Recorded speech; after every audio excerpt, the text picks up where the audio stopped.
It was the dawn of a new season for the Dallas Cowboys. 1967 had ended for them like the year before it, with a saddening loss to the Green Bay Packers in the NFL championship game. The new season was full of promise, but bitter memories of a frozen December still lingered with the Cowboys.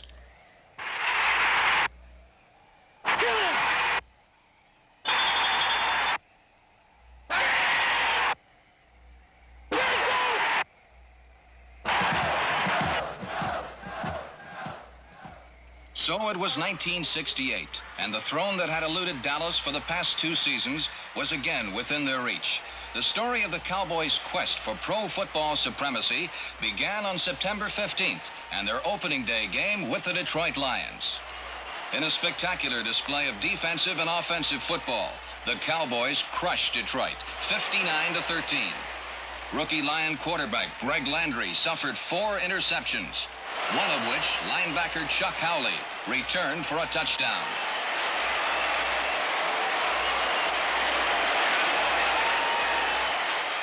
Offensively, Dallas heroes were many, but quarterback Don Meredith was the most prominent as he completed 14 of his first 17 passes and gave the Cowboys a huge 31-6 halftime lead.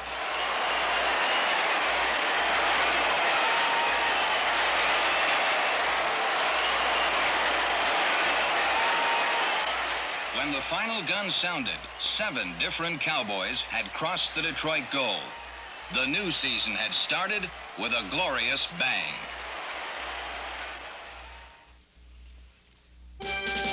The Cleveland Browns were the Cowboys' second opponent. A withering rush left Browns quarterback Frank Ryan bruised and battered on the floor of the Cotton Bowl.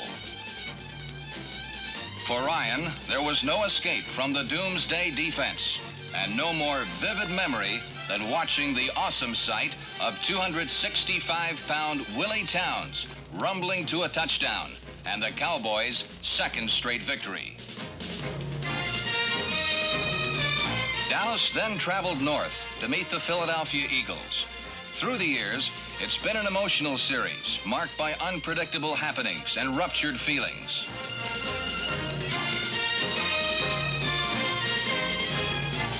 After a succession of fumbles, interceptions, and odd plays, the Cowboys stole the game from the Eagles and left them completely frustrated. Victory number 4 was a costly one for Dallas. Game-breaking halfback Dan Reeves, number 30, was injured and lost for the year.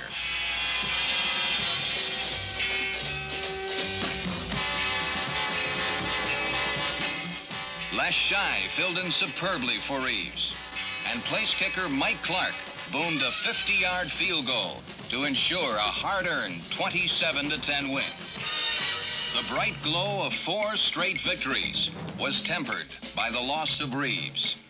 Dallas would have to replace the irreplaceable.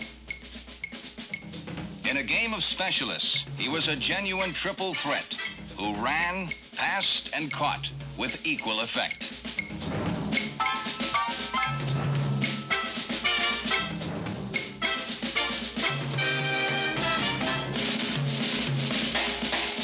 In just 4 years, Reeves helped lead the Cowboys to 2 consecutive Eastern Conference championships. He played a vital part in both NFL title games against Green Bay and almost won the 1967 championship by throwing for the Cowboys' lone offensive score.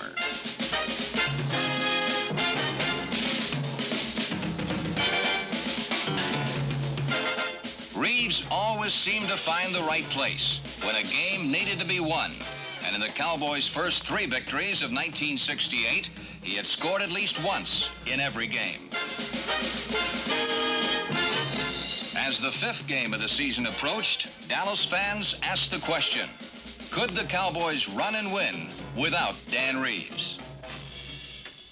In a rematch with the Eagles, the question was answered as 4 different Cowboy backs ran wild.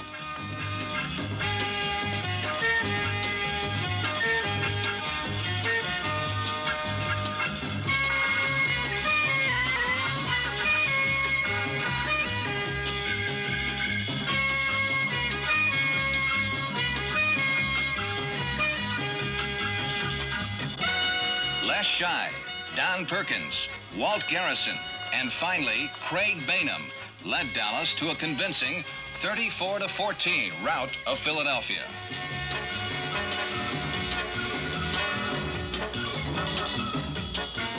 The Cowboys next met the Minnesota Vikings in the season's 6th game. Head coach Tom Landry saw his team sputter and stall and barely managed to collect victory number 6 and remain undefeated. For Tom Landry and his Cowboys, the first real test was just 1 week away.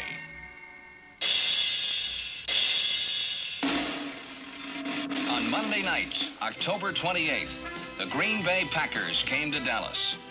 Though the Packers were suffering the rigors of a dismal season and their throne apparently lay in a shambles, they were still world champions. For those very reasons, over 70,000 fans in the Cotton Bowl and millions more on national television saw what pro football was all about.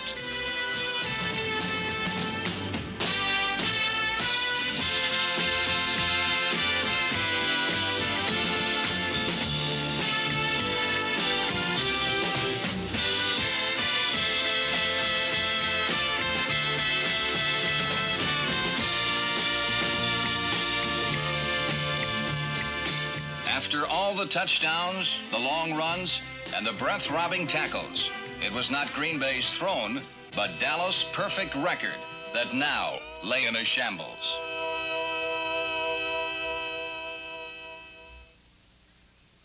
The loss to the Green Bay Packers had drained the emotions of Dallas, and the next week they played an uninspired game against the New Orleans Saints and were lucky to escape with a victory.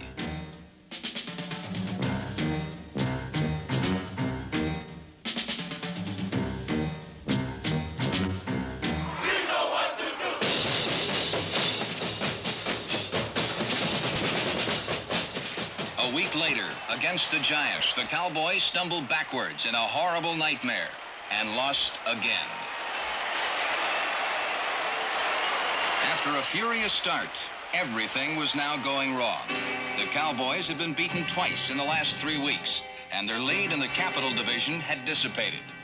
For Tom Landry, the only thing that had remained steadfast through 9 weeks was his defense, which stood tired but unyielding.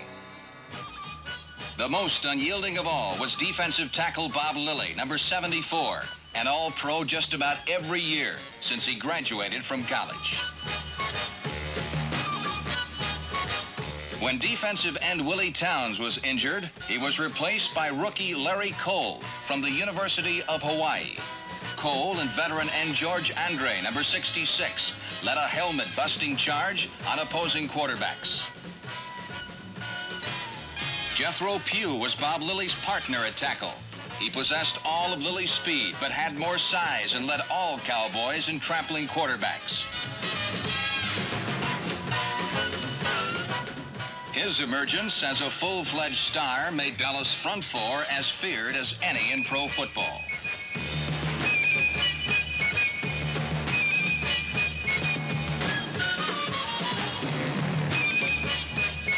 Backing up the front four were 3 veteran linebackers. In the middle was Leroy Jordan, a master at diagnosing any type of play and stopping it cold.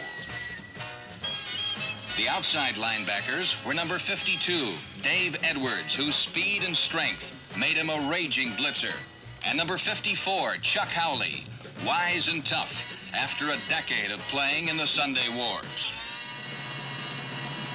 The last line of the defense was the secondary. Their mission was to stop the play any way possible.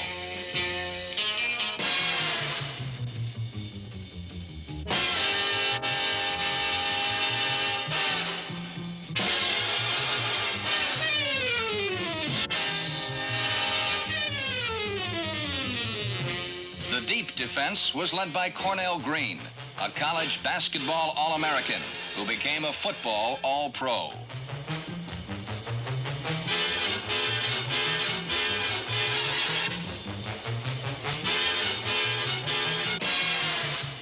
Green lent maturity to young Mike Johnson, number 23, and number 21, Dick Daniels.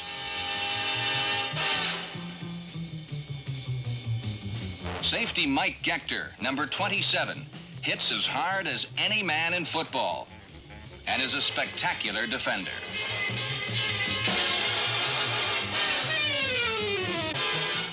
Versatile Mel Renfro, number 20, who started the season as an all-pro safety, ended the year at cornerback, and may also become an all-pro at that position. As a unit, the Cowboy defense was the toughest to run against in the NFL. So destructive was their pursuit that only twice during the regular season did an opponent cross their goal line by rushing the football. So for 9 games, the defense had remained resolute, while the offense was sometimes inconsistent. Through the remaining 5 games, 2 things would remain constant. The defense would maintain its excellence, and the Dallas Cowboys would never lose. The one thing that did change was that the offense regained its luster, and against the Redskins in D.C. Stadium, it exploded for 44 points. Cowboy setbacks ran through the Washington defense at will. Their success set up Meredith's throws to Lance Rensel and Bob Hayes as the Cowboys beat the Redskins with a barrage of points. Fullback Don Perkins was Dallas' main offensive weapon as he rammed and bucked his way for over 100 yards rushing as the Cowboys fashioned their most impressive victory since their opening game win over the Lions.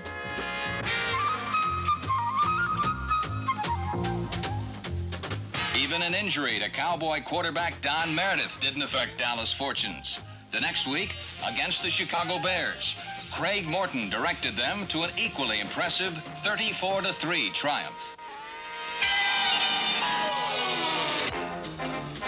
On Thanksgiving night, Jethro Pugh destroyed the Washington Redskins and personally gift-wrapped victory number 10.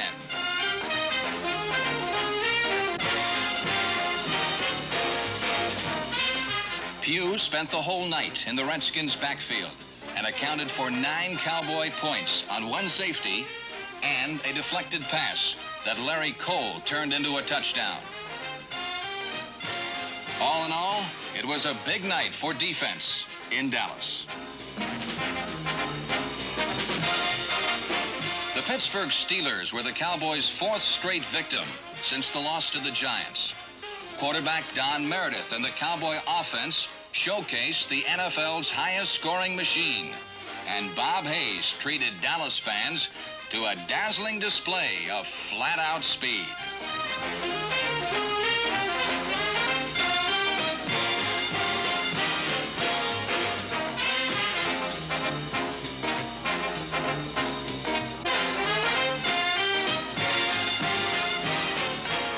The Cowboys not only won their 11th game of the year, but more importantly, wrapped up the Capital Division title.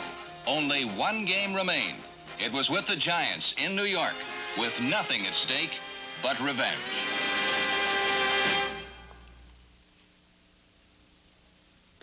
Yankee Stadium, home of the scrambling man, Fran Tarkenton. 2 wins over Dallas would salvage the Giants' season. Victory number 12 would not be an easy one.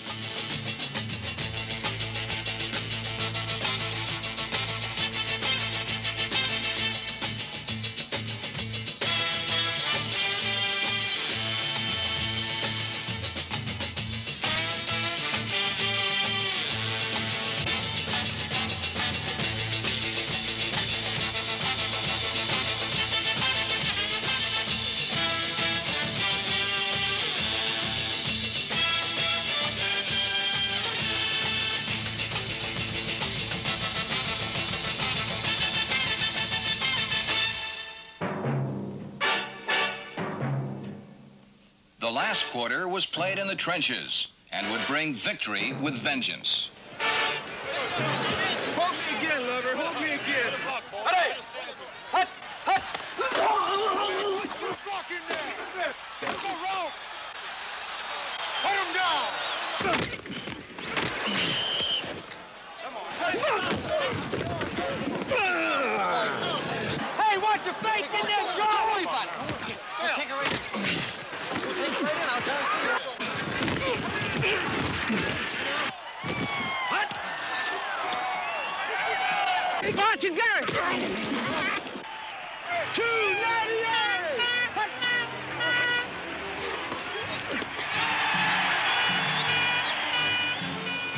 aftermath of 60 minutes of furious collision had given Dallas its 12th victory in 14 games and the Cowboys' best record in their short 9-year history. While the defense had carried the team through the first half of 1968, it was the offense, led by quarterback Don Meredith, that had endured some perilous moments, yet produced another division title. The Cowboys look to Meredith for leadership. He provides that leadership by ignoring pressure. And when Meredith is healthy, he can throw a football as well as any man alive.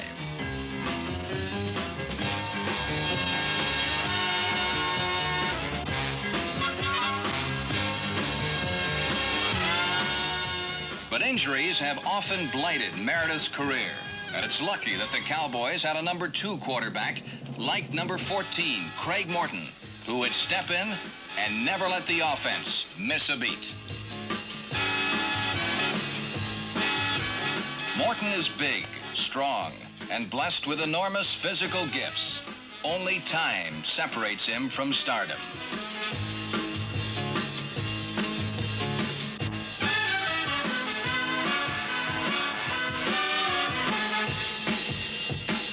There were 5 reasons why Dallas led the NFL in scoring.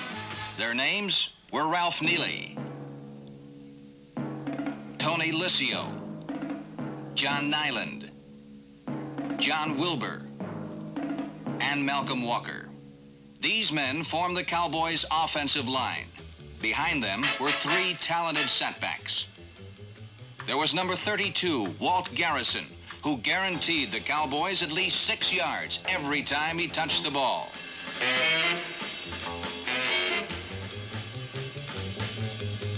The 2 men who filled in for the injured Dan Reeves were Les Shy, a swift and elusive setback, and Craig Bainham, who was a slashing runner, an excellent receiver, and has a natural instinct for the end zone.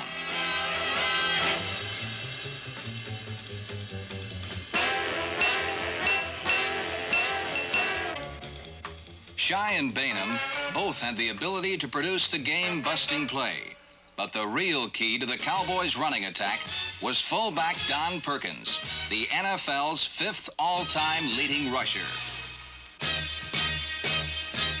At 5'10" and 200 pounds, Perkins doesn't seem suited to running over people, but that's exactly what he does.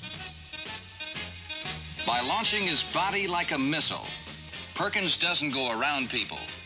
He goes through them.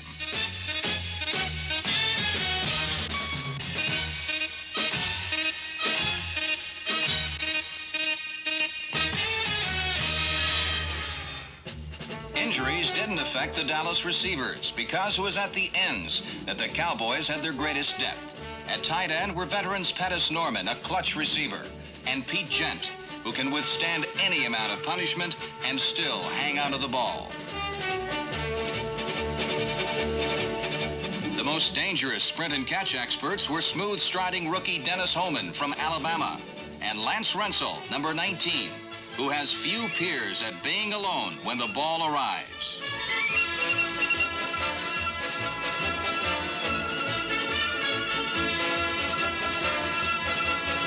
Rensel is a man of many moves and knows exactly what to do with the football after he catches it.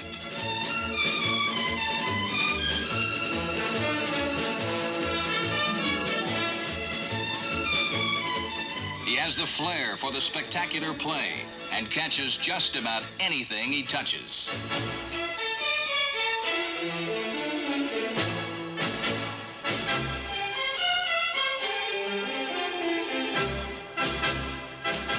Although he is very fast, Lance Rensel is not often called on to catch the bomb, because that is what the Cowboys have Bob Hayes for.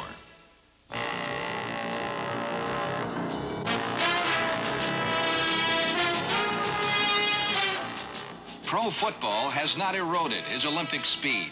In fact, Hayes claims that every year he gets even faster.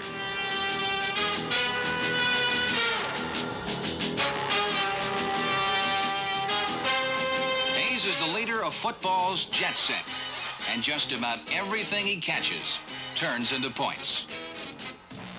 Hayes led the Cowboys with 12 touchdowns and led the NFL in punt returns. He personified the Dallas offense in 1968. Sophisticated, varied, and quick striking. The offense had the ability to score points in clusters from anywhere on the field. Through 14 league games, Tom Landry saw the Cowboys win in many marvelous ways. They had escaped, tumbled, and squirmed to win.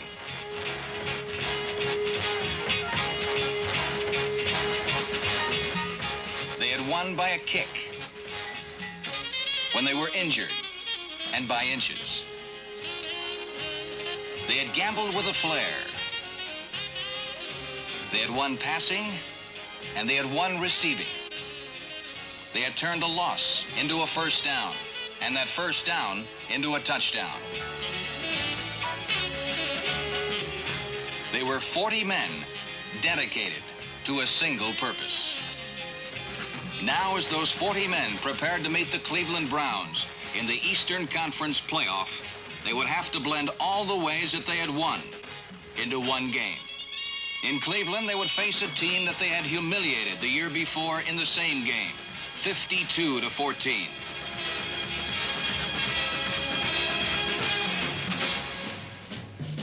Within one game of the NFL championship, the Cowboys watched the elusive throne slip away from them once again. There was too much Cleveland defense. Too much Leroy Kelly.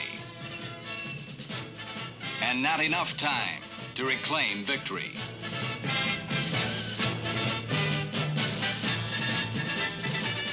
After so much had been accomplished, there now seemed to be so little. It was a harsh realization for the Cowboys and their coach that for the third straight year, there would be no championship. For Cowboy fans, the sadness was just as great. But for the thousands that had poured into the Cotton Bowl each Sunday, there was still one more game.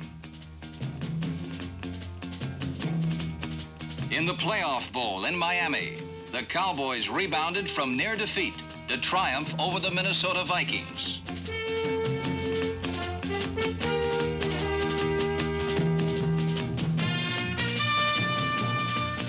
The offense overcame a 14-0 deficit, and in the last few seconds, the defense held on to win.